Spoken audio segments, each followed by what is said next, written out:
నమస్తే, welcome to యోయోటీవీ.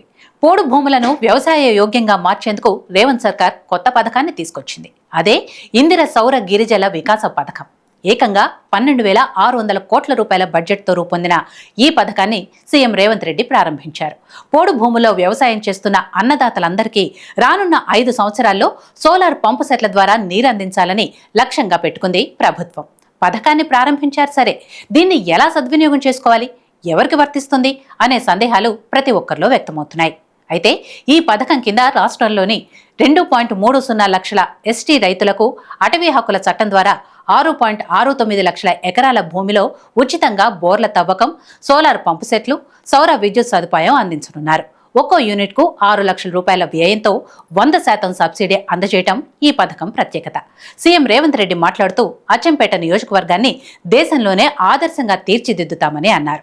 రైతులందరికీ solar పంపు సెట్లను 100 రోజుల్లో పంపిణీ చేసేలా చర్యలు తీసుకోవాలని అధికారులను ఆదేశించారు. మాస్టర్ మైండ్స్ కామర్స్ చదవాలనుకునే 10th ఇంటర్ విద్యార్థుల తొలి ఎంపిక. అదనంగా సోలార్ ప్యానెల్స్ ఏర్పాటు చేసి రైతులకు అదనపు ఆదాయం అందేలా ప్రణాళికలు రూపొందిస్తామని హామీ ఇచ్చారు. మండలాల వారీగా ఈ నెల 25 వరకు అర్హులైన ఎస్టీ రైతులను గుర్తిస్తారు.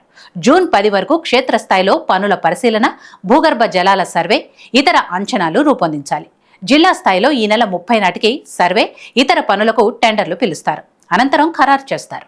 జూన్ 25 నాటికి ఎంపిక చేసిన ప్రాంతాల్లో ఇన్ఛార్జి మంత్రి అనుమతితో పనులు అప్పగిస్తారు.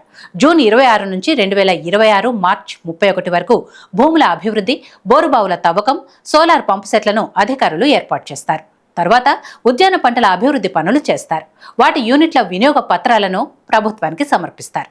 అయితే ఈ ఇందిర సౌర గిరి జల వికాసం పథకం గిరిజన రైతుల జీవితాల్లో పెద్ద మార్పు తీసుకువచ్చే అవకాశం ఉంది. అటవీ హక్కుల చట్టం 2006 ప్రకారం భూములు కలిగి ఉన్న ఎస్టీ రైతులే ఈ పథకానికి అర్హులు.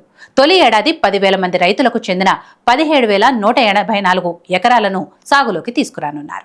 మాస్టర్ మైండ్స్ కామర్స్ చదవాలనుకునే 10th ఇంటర్ విద్యార్థుల తొలి ఎంపిక.